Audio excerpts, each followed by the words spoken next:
In the heart of the dense Blackwood forest, there was a small town called Ravenbrook.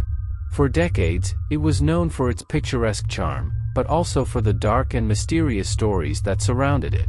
The most famous of the local tales was that of Holloway Mansion, an old and imposing building that stood on the outskirts of the city. The mansion had been built in the late 19th century by an eccentric millionaire named Edmund Holloway, a reclusive man who was found dead under mysterious circumstances inside his own home. Since then, the mansion has been abandoned, surrounded by rumors of hauntings and unexplained events. It was said that every night at midnight, strange lights could be seen dancing in the mansion's windows, and sounds of whispering and footsteps echoed through the empty hallways.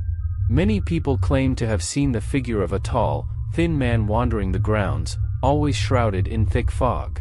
A few braver residents tried to explore the mansion over the years, but few returned, and those who did were distraught, muttering incoherences about shadows that moved on their own and walls that seemed to breathe. On a cold October night, a group of young people decided it was time to uncover the secrets of Holloway Manor. Among them were Lucas, a history student with a passion for ancient mysteries, Sarah, an enthusiast of paranormal phenomena, Tom, an incorrigible skeptic, and Emily, a talented photographer always searching for the perfect photo. Equipped with flashlights, cameras and audio recorders, they headed to the mansion with a mix of excitement and apprehension. As they approached, the mansion rose before them like a sleeping giant, silhouetted against the full moonlit sky. As they entered the main door, a biting cold enveloped them, and the smell of mold and rotting wood filled the air. The walls were covered in moss, and cobwebs hung from the high ceilings. The young men began to explore the dark rooms, their flashlights revealing dust-covered antique furniture and broken mirrors. Lucas led the group, fascinated by the historical details of the place. Meanwhile, Sarah used her audio recorder, hoping to capture some otherworldly sound. Tom kept a skeptical expression while Emily took photos of the unsettling shadows and reflections. As they explored the main hall, they heard a distant sound of footsteps. Everyone's hearts quickened, but Tom laughed, convinced it was just the wind or an animal. However, as they advanced, the footsteps became clearer and closer. Suddenly, a door at the end of the hallway opened with a deafening creak, revealing a staircase leading down to the basement. With renewed courage, the group decided to descend, guided by curiosity and the desire to discover the truth. The basement was even darker and more claustrophobic, and the feeling of being watched intensified with each step. At the bottom of the cellar, they found a rusty iron door, locked with a heavy padlock. Lucas, determined to discover what was hidden, used a tool to pick the lock. When the door opened, a wave of cold, putrid air enveloped them. Inside, they found a small room with stone walls, lit only by the dim light of their flashlights. In the center of the room, there was a wooden table with an old book and a series of strange artifacts.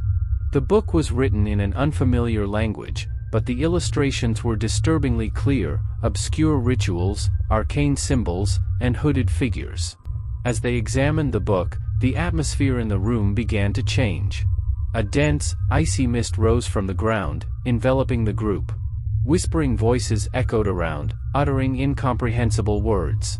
Sarah tried to record the sounds, but her recorder mysteriously failed. Lucas, mesmerized by the book, began frantically leafing through its pages, trying to decipher its contents.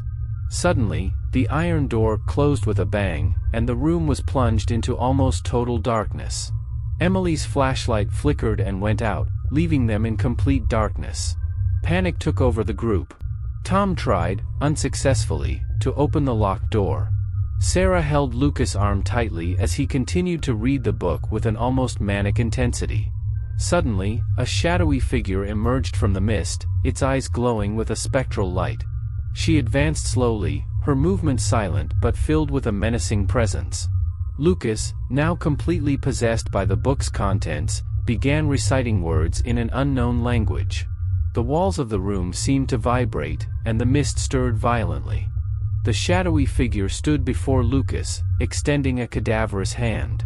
In an instant, the room was filled with a terrifying scream, and Lucas collapsed to the floor, unconscious. The flashlights flickered frantically before lighting the room again. The figure had disappeared, and the fog began to dissipate.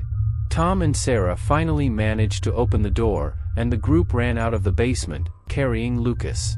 When they reached the open air, they breathed a sigh of relief, but the terror of the experience still hung over them. Over the next few days, Lucas lay in bed, mumbling incoherently and having vivid nightmares about the mansion and the shadowy figure. Sarah, determined to understand what had happened, studied the book they brought from the mansion. She discovered it was an ancient grimoire, written by Edmund Holloway, detailing rituals for summoning otherworldly entities. Holloway, in his search for forbidden knowledge, had sealed a pact with a dark entity, dooming his soul and the mansion forever. News of the adventure at Holloway Manor spread quickly throughout Ravenbrook, further fueling the legends and fear surrounding the place. The group of young people, now marked by the experience, swore never to return to that cursed place. However, human curiosity is a powerful force, and eventually others would be drawn to the mansion's dark secrets. Meanwhile, Holloway Manor stood there, a silent sentinel, guarding its secrets and waiting for the next soul brave, or foolish, enough to enter.